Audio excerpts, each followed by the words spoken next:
saya akan membahas mengenai infeksi ya dan pendahuluan materi antibiotik ya.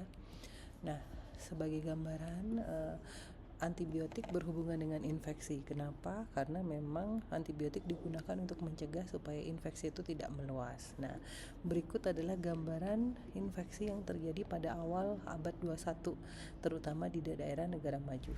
Ya, pertama ditandai dengan adanya penyakit cacar, kemudian poliomielitis ya, kolera, campak, rubella, pertusis ya, terus tuberkulosis, kemudian ada infeksi saluran pernafasan atas ya, terus ada infeksi menular seksual dan terjadi peningkatan infeksi baik di saluran cerna atau saluran pernafasan, termasuk infeksi di daerah endemik tropis itu ya, penyakit malaria, amoebiasis, parasit ya, di mana semua itu membutuhkan obat yang digunakan untuk mencegah perluasan infeksi tersebut.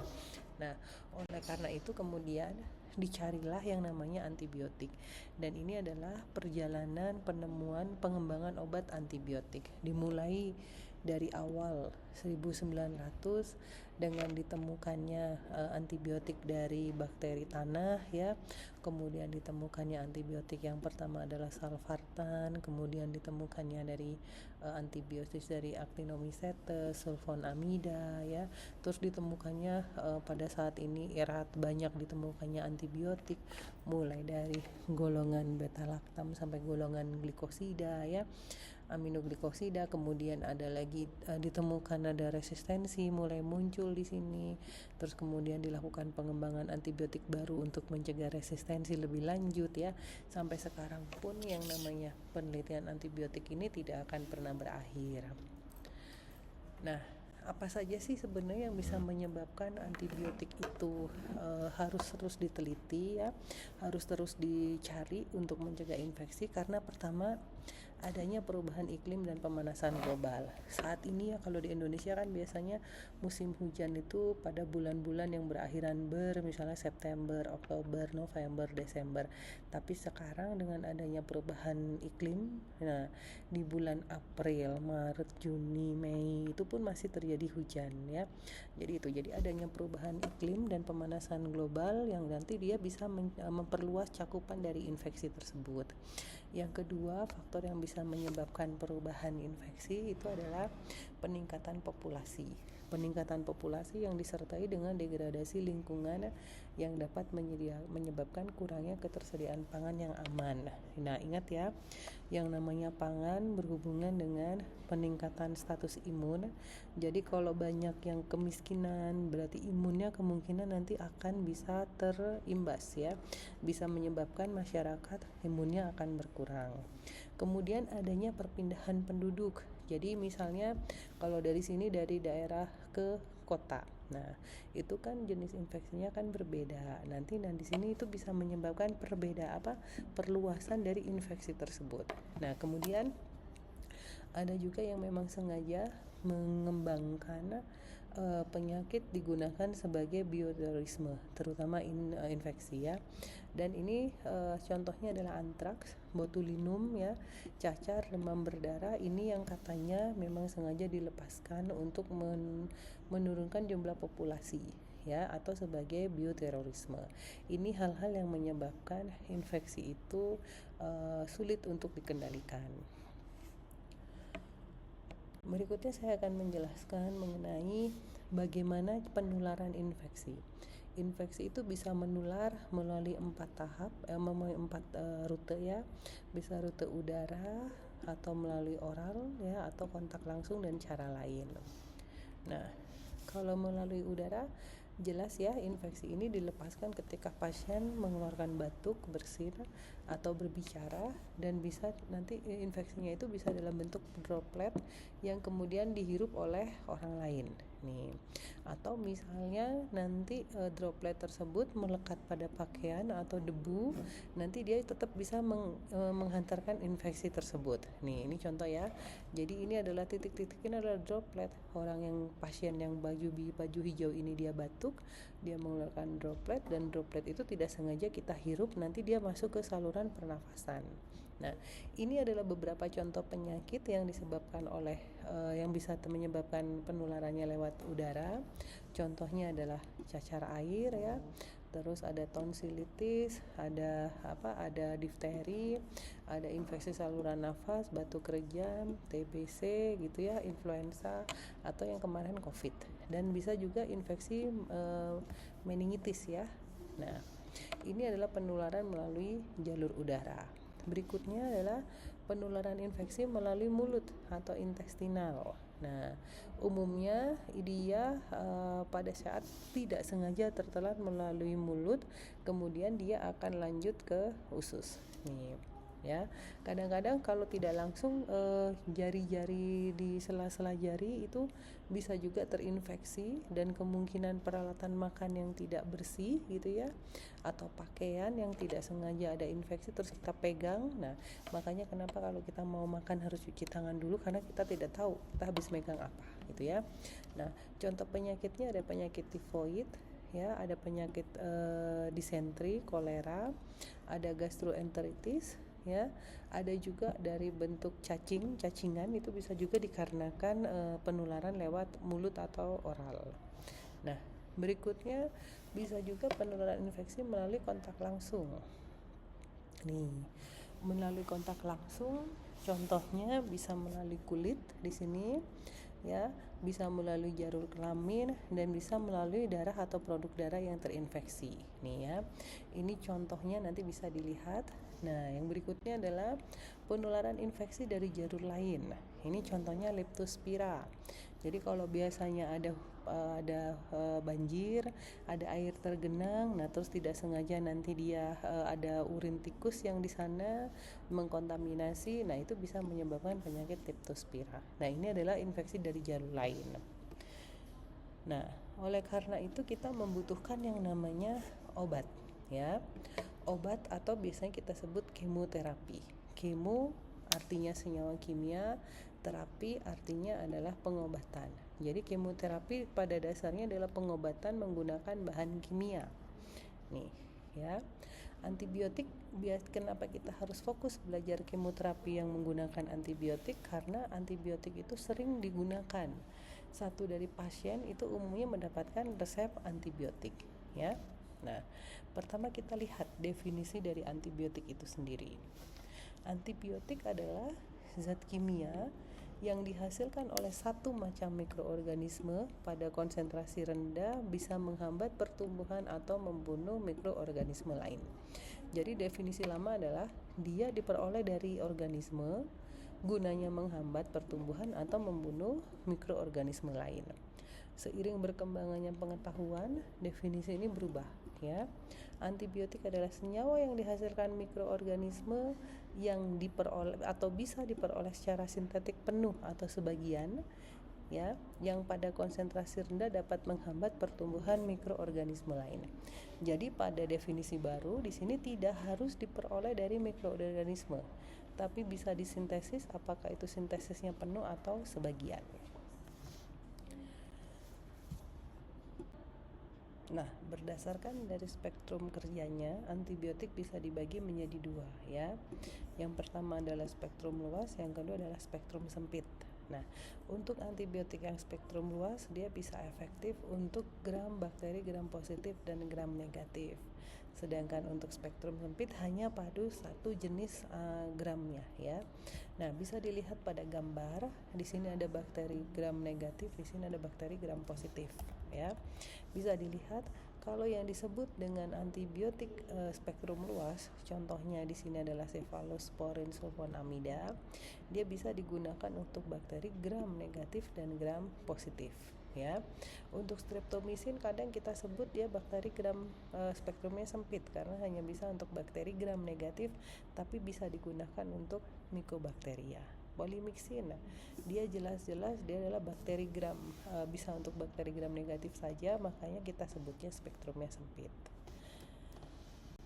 Berdasarkan dari kerjanya ya dari efeknya. Ada yang bersifat bakterostatik, ada yang bersifat bakterisid. Bakterostatik berarti dia menghambat pertumbuhan bakteri, bakterisida dia membunuh bakteri. Bisa dilihat di sini ya, ini pada kondisi normal ketika ada 6 bakteri, jumlahnya 6 bakteri, kita inkubasi ketika 24 jam 1 hari jumlahnya akan banyak. Nah, kalau antibiotik dia sifatnya bakterisidal yang awalnya 6, akhirnya dia jadi 0. Nah, sedangkan untuk bakterostatik awalnya 6, dia tetap menjadi 6 ya. Jadi dia menghambat pertumbuhan. Ini ada beberapa ada beberapa contoh antibiotik yang sifatnya bakterostatik dan bakterisidal. Untuk bakterostatik contohnya kloramfenikol, clindamycin, erythromycin, sulfamethoxazole, tetrasiklin, trimethoprim. Untuk yang bakterisidal ada yang aminoglikosida, cefalosporin, fluoroquinolone, metronidazole, penicillin, dan vancomycin. Ini. Kemudian kita akan membahas mengenai mekanisme kerja umum dari antibiotik. Yang pertama adalah menghambat sintesis dinding sel bakteri. Jadi antibiotik ini dia akan memecah dinding sel, mencegah pembentukan dinding sel ini ya, yang nanti akan menyebabkan ini tidak terbentuk dinding sel, nanti selnya akan menjadi lisis karena isi dari yang ada di dalam sel akan keluar. Untuk antibiotik yang mekanisme kerjanya menghambat sintesis dinding sel umumnya sifatnya adalah bakterisidal. Berikutnya ada antibiotik yang kerjanya adalah mengubah permeabilitas membran. Jadi tadi ya bakteri gram negatif itu punya yang namanya membran sel terutama. Nah, ini dia akan diubah permeabilitasnya. Jadi apa yang terjadi kalau permeabilitasnya dirubah? Pada gambar ini adalah membran diubah permeabilitasnya, yang terjadi adalah sel bisa menjadi lisis. Nih ya. Nah, tapi sifat ini umumnya sifatnya adalah sementara, bakterostatik. Nah, ini contoh antibiotiknya ya. Nah, berikutnya adalah antibiotik bekerja dengan menghambat sintesis protein. Banyak sekali golongan antibiotik yang kerjanya di sini. Nah ya, kita lihat yang namanya sintesis protein itu terjadinya di ribosom ya, dengan adanya bantuannya mRNA.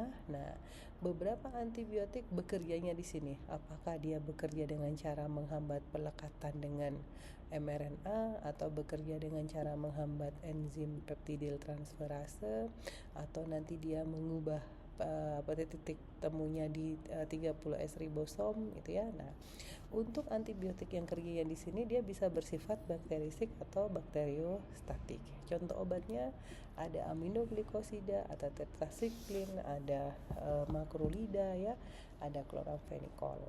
Dan berikutnya adalah antibiotik yang bekerja dengan mengganggu metabolisme selular.